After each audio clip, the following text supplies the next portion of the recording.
बिस्मिल्लाहिर्रहमानिर्रहीम। नाज़रीन, इस वीडियो में हम डिस्कस करेंगे कि ऐसे क्या क्या टैक्स बेनिफिट्स हैं जो कि एक किसी भी न्यू आईटी से रिलेटेड स्टार्ट होने वाले बिज़नेस को मिल सकते हैं, अगर वो जो है ना वो कुछ क्राइटेरिया को मीट कर लेता है। ये जो टैक्स बेनिफिट्स हैं ये इनकम टैक्स और सेल टैक्स दोनों के हवाले से है, लेकिन जो है ना हम इस वीडियो के अंदर स्पेसिफिकली जो है ना वो इनकम टैक्स से रिलेटेड जो टैक्स बेनिफिट्स है उसको डिस्कस करेंगे। और ये जो टैक्स बेनिफिट्स जो है ना वो सोल प्रोवाइडर बिजनेस को, पार्टनरशिप फर्म बिजनेस को, और ऐसी कंपनीज जो कि SECP में रजिस्टर्ड अपने आप को करवाती है, तो इन तीनों के लिए बेनिफिट्स जो है ना वो सेम है। अगर वो कुछ क्राइटेरिया को अगर मीट कर लेते हैं तो उन सबको जो है ना सेम टैक्स बेनिफिट्स मिल सकते हैं। जी, अभी रिसेंटली जो है ना मार्च 24 को गवर्नमेंट ने एक लॉ इंट्रोड्यूस कराया है, tax law second amendment ordinance 2021 के नाम से। तो इसमें जो है ना वो कुछ ऐसी चेंजेस की गई हैं जो कि regarding new startup IT business से रिलेटेड भी है और उसको भी अफेक्ट कर रही है, तो उसको भी हम डिस्कस करेंगे। और इसके अलावा ये जो है ना टैक्स बेनिफिट्स और ऑनवर्ड्स, और ये जो टैक्स की चेंजेस हैं, ये जो पहले से ऐसे स्टार्टअप बिजनेस से जो पहले से इस्टेब्लिश्ड हैं और जो न्यू इस्टेब्लिश होने वाली बिजनेस है, इन दोनों के लिए सेम एप्लीकेबल है, सेम लॉ के मुताबिक, सेम कंडीशंस के मुताबिक एप्लीकेबल है। और एक ये भी बात हम आपको बताते जाएं कि अगर इन फ्यूचर जो है ना वो आईटी के न्यू स्टार्टअप बिजनेस रिलेटेड अगर कोई टैक्स रिलेटेड कोई चेंजेस आती है तो हम इंशाल्लाह जो है ना आपको अपडेट कर देंगे और न्यू वीडियो अपडेट करके उसको अपलोड कर देंगे इसी चैनल के ऊपर। जी नाज़रीन, न्यू स्टार्टअप आईटी सेक्टर से रिलेटेड जो बिज़नेस है उसके रिलेटेड जो टैक्स बेनिफिट्स है जो कि टैक्स क्रेडिट में कन्वर्ट हो चुके हैं।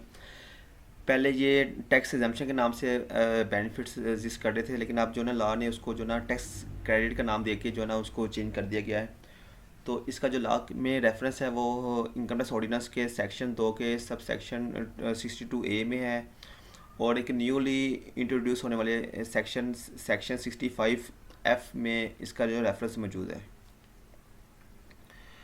तो इन लॉ के इन सेक्शन के मुताबिक जो है ना हम देखेंगे कि ऐसे क्या क्या टैक्स बेनिफिट्स हैं जो कि किसी भी न्यू आईटी के स्टार्टअप बिजनेस को मिल सकते हैं, और उसने क्या क्या प्रोसीजर अडॉप्ट करना है और किन किन क्राइटेरिया को मीट करना है कि वो जो ना उसे 100% टैक्स बेनिफिट मिल सकेगा। जी नाज़रीन, पहले हम डिस्कस कर लेंगे ऐसे क्या टैक्स बेनिफिट्स हैं जो कि एक न्यू आईटी बिज़नेस को मिलेंगे। सबसे पहले है कि उसका जो ना उसको 100% इनकम टैक्स क्रेडिट उससे मिलेगा 3 साल के लिए।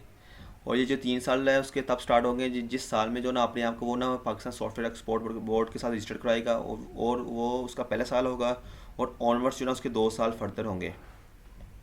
यानी कि उससे जो ना मिनिमम 3 ईयर्स के लिए जो ना उसे टैक्स क्रेडिट मिलेगा। टैक्स क्रेडिट का मतलब है कि जो उससे ना कुछ क्राइटेरिया को मीट करना पड़ेगा।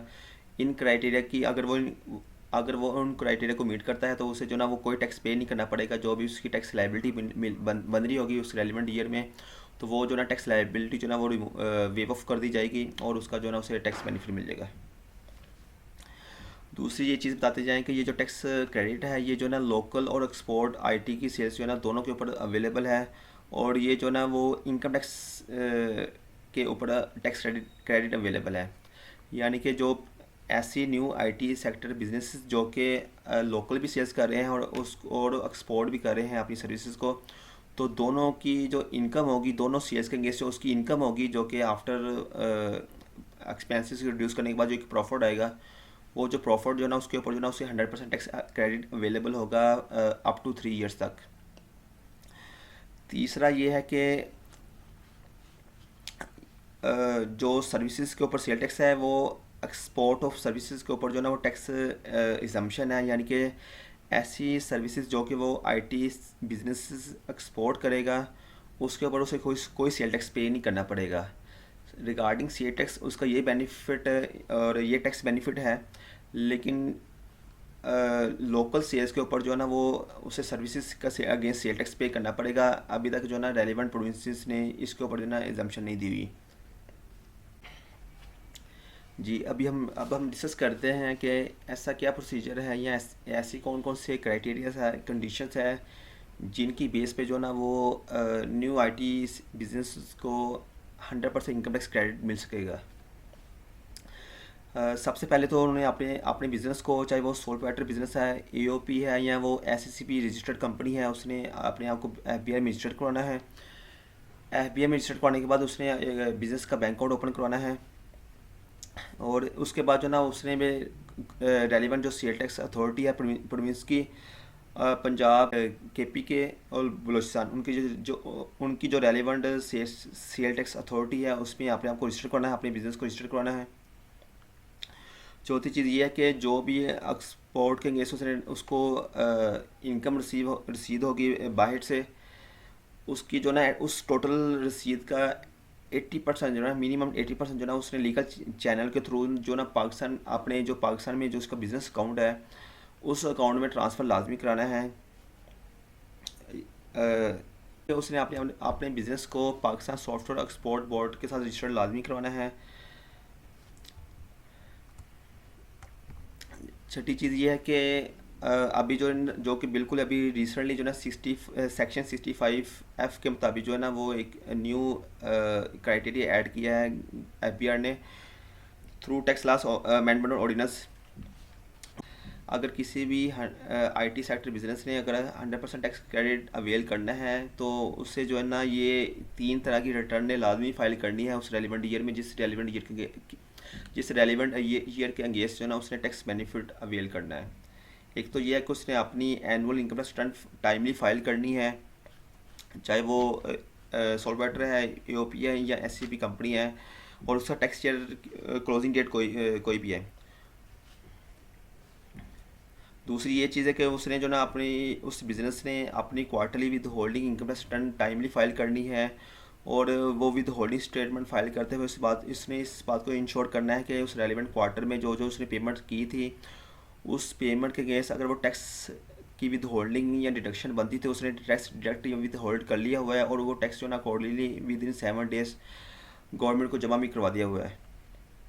तो अगर किसी भी पीरियड में अगर उसका विद होल्डिंग नहीं बन रही किसी भी पेमेंट के अगेंस्ट, यानी कि रेंट के अगेंस्ट या सैलरी के अगेंस्ट या लोकल किसी भी सर्विसेज या गुड्स परचेज करते हुए उसके अगेंस्ट अगर कोई भी विद होल्डिंग नहीं बन रही थी एज पर रेलिवेंट लॉ, तो उसने इस पीरियड के अगेंस्ट यानी कि उस क्वार्टर की जो ना नील रिटर्न फाइल करनी है। तीसरी ये है कि उस बिज़नेस ने अपनी जो ना monthly services sale tax return timely file करनी है और लाजमी फाइल करनी है। ये जो ना तीनों क्राइटेरिया लाजमी मीट करने हैं। अगर उसमें तीनों रिटर्नों में अगर एक भी रिटर्न टाइमली सबमिट नहीं हुई या वो पेंडिंग में है तो वो जो ना उसको 100% टैक्स क्रेडिट नहीं मिलेगा, और जो ना अल्टीमेटली उस बिज़नेस को टैक्स पे करना पड़ेगा। आपको बताते जाएं कि अभी प्रीवियसली ये प्रैक्टिस थी कि काफ़ी ज़्यादा बिजनेसेस, चाहे वो कंपनीज हो, एओपी हो या सोल प्रोप्राइटर बिजनेस हो, सर्विसेज में रजिस्टर्ड ही नहीं थे, यानी कि वो रेलिवेंट प्रोविंस में रजिस्टर्ड ही नहीं है या थे, और कुछ तो रिटर्न फाइल करना भी बॉदर नहीं करते थे। तो लेकिन अब ये जो चीज़ ना इनको इंश्योर करनी पड़ेगी, अगर कोई पहले से रजिस्टर्ड नहीं है तो उसने अपने आप को लाजमी रजिस्टर करना है इमीडिएटली, और जो नया बिज़नेस आ रहा होगा तो उसने भी अपने आप को लाजमी रेलिवेंट प्रोविंस के सेल टैक्स अथॉरिटी में अपने आप को रजिस्टर कराना है। जी नाज़रीन, आपको ये भी बताते जाएं कि लॉ में काफ़ी ज़्यादा चेंजेस आने के बाद अब आईटी सेक्टर को, जो कि पहले स्ट्रेट फॉरवर्ड एग्जाम्पशन थी, अब इनको टैक्स क्रेडिट में कन्वर्ट कर दिया गया है। तो इसकी वजह से इनका ना टैक्स ऑडिट भी ओपन हो सकता है। तो टैक्स ऑडिट ओपन होने का मतलब ये है कि इनको टैक्स रिकॉर्ड भी मेंटेन करना पड़ेगा एज़ पर टैक्स लास्ट के टैक्स की, यानी कि क्या क्या रिक्वायरमेंट है, क्या क्या रिकॉर्ड मेंटेन करना है। से tax invoices, purchase tax invoices, expenses के जितनी भी ट्रांजेक्शन है उसके वाउचर्स और बाकी दूसरा रिकॉर्ड मेंटेन करना लाजमी होगा, ताकि जो ना अगर ऑडिट हो जाए तो वो टाइमली जो ना रिकॉर्ड प्रोवाइड किया जाए। जी नाज़रीन, ये वीडियो हमारी इधर तक की थी। अगर किसी का कोई क्वेश्चन या क्यूरी है तो, या किसी ने कोई फर्दर चीज़ पूछनी है तो वो कमेंट सेक्शन में भी पूछ सकता है, या फिर जो ना वो ईमेल पे या पर्सनली जो ना नंबर पे मैसेज करके भी पूछ सकता है। इसके अलावा आपको बताते जाएं कि हमारे इस यूट्यूब चैनल के ऊपर जो ना FBR SCCP services sale tax labour laws accounts और फाइनेंस रिलेटेड जो ना बाकी भी वीडियोस अवेलेबल हैं। आप उन वीडियो की बेस पे जो ना बेनिफिट भी ले सकते हैं। वीडियो देखने के लिए बहुत शुक्रिया। Thank you so much. अल्लाह हाफिज़।